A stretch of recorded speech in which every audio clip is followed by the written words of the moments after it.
This is TechCrunch TV live at Disrupt New York. I'm here with Eric Stromberg, the founder and CEO of Oyster. Eric, what is Oyster? Sure. So Oyster is the best way to read on your mobile phone or tablet. And what we're most well known for is Oyster Unlimited, our unlimited subscription service, which allows you to read unlimited books for under $10 a month. Over 1 million titles, authors like J.K. Rowling, Dan Brown, Stephen King, and you can follow your friends, see what they're reading, and in one click read any of those books as well. And recently we also launched the Oyster store, which allows you to also buy virtually any book in the world, which is a really nice complement to that subscription offering. So now you can come to Oyster, buy virtually any book in the world, and if you'd like, subscribe to Oyster Unlimited to read over 1 million titles for under $10 a month.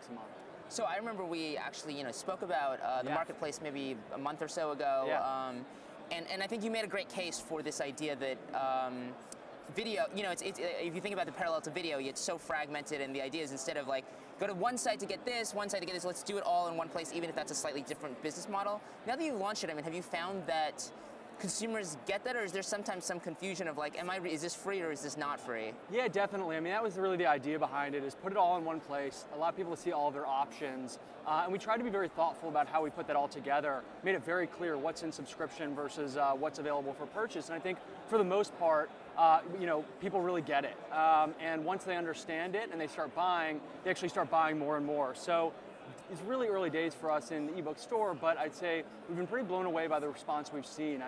It's kind of that growth phase right now where every day is our biggest day, which is amazing, right?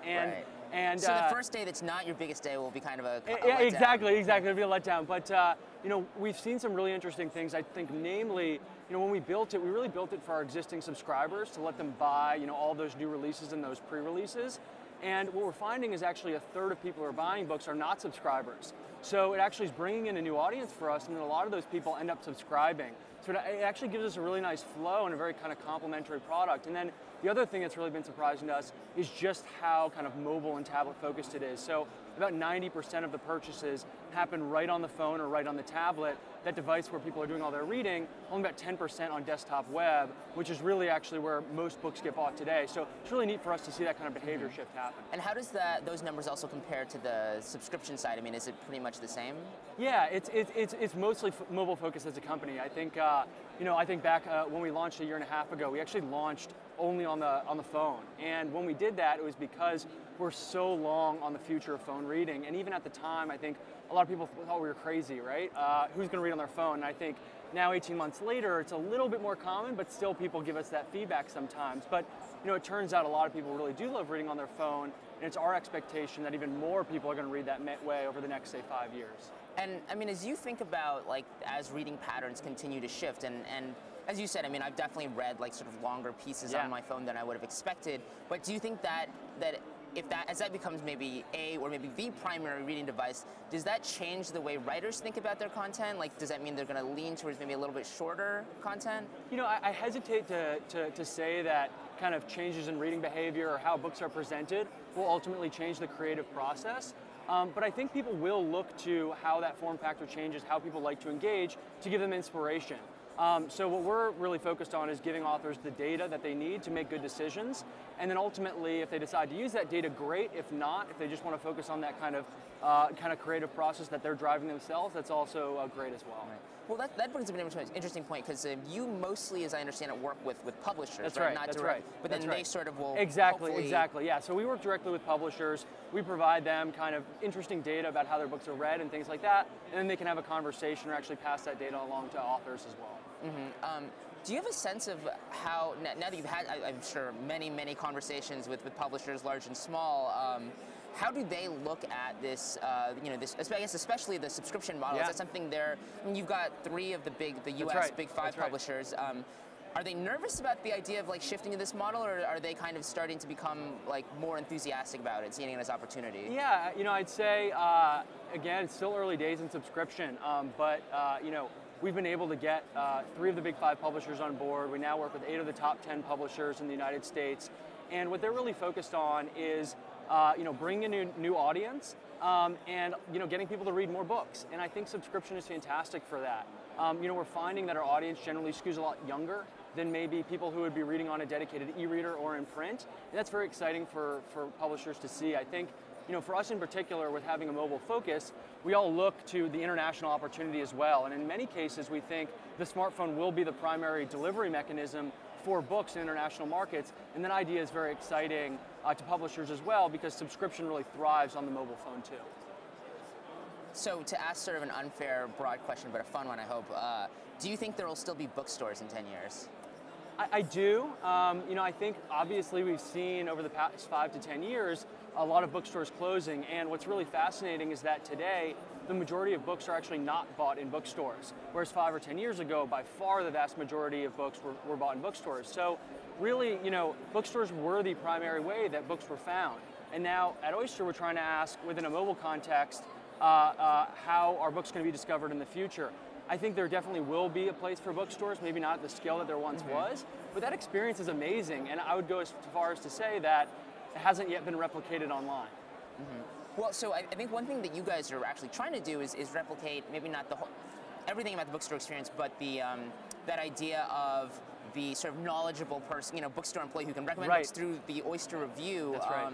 You launched that, was it last fall? Yeah, last fall, launched the Oyster review, that's right. And I mean, it's interesting because, I mean, it makes me think of the fact that when you guys launched, and there's a lot of talk about sort of like Netflix for books. Obviously that your model has sort of changed or expanded since then. That's right. But it's an interesting parallel because obviously Netflix is now getting more into their own content. Do you think that your content efforts sort of might start to expand beyond the review, or is that sort of the focus? Right now we're really focused on the review. I'd say, the Oyster review is our take on original content, right? It's from authors who are writing specifically for the review, both in-house and then people that we commission to write as well. And that content is great. It all surrounds the book. We're not producing books ourselves, and that's definitely not on our radar. But we do ask that question, how can we put great stuff around the book that inspires you to start it and make starting a book like a lower barrier to making that commitment? One other thing I wanted to talk about is the fact that you were actually, so we're here in Disrupt, New York. You were actually student volunteer like 5 years ago, right? That's right, yeah. Where did you work as a volunteer? So I believe that this is when it was on the West Side. Right on the West Side Highway, I believe. There's a pier, and yeah, it was really hard to get to. Yeah, exactly. So this is 5 years ago. I was just a graduating senior in college, and decided to be a volunteer here so that I could get a couple days of free kind of seeing the speakers and things like that. It was great. Would you say that you would not have started Oyster without that volunteer experience? It played a role. Let's say that. Yeah, it played a role. How would you say the event back then compared to what you're seeing today? I mean, I guess you probably just got here. But... Yeah. I mean, I've had a chance to walk around a little bit, and it's amazing. And obviously, seeing the speakers and seeing, we're in a really interesting and awesome environment here. Obviously, it's expanded its scale. So I think when I was there, it was maybe the first year that it was happening, and still kind of people were getting to know it and what it was all about. And obviously, it's built up a great following and a great brand since then. So it's awesome to be back. So you've been around New York, and I mean, you've been doing a startup in here for the last few years.